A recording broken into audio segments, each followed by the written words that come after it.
আমি জোর করিনি তোমায়, তুমি নিজের ইচ্ছায় ভালোবেসেছিলে আমায়। সব কিছুই মেনে নেওয়া যেত যদি এই ভালোবাসাটা একতরফা হতো। তবে এই ভালোবাসাটা একতরফা নয়, কারণ তুমি নিজের মুখেই বলেছিলে আমি তোমার মনের মতো। তোমায় পেয়ে ভুলে গিয়েছিলাম, এ মনে দুঃখ ছিল যত।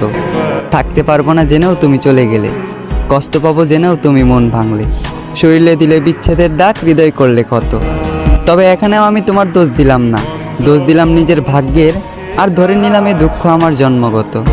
তুমি আজ আমার জীবনে নেই, তাই বলে যে তোমার নামে বদনাম করব এমন মন মানসিকতাটাও আমার নেই। তোমার প্রতি আগে যে ভালোবাসাটা ছিল সেই ভালোবাসাটা এখনও আছে, আর আজীবন থাকবে তোমার প্রতি সম্মান আর শ্রদ্ধা। কেউ জানে না, আর হয়তো কেউ জানবেও না। প্রেমিকার স্মৃতির সাথে প্রতিনিয়ত লড়াই করা, আজ আমি এক প্রেমিক যোদ্ধা।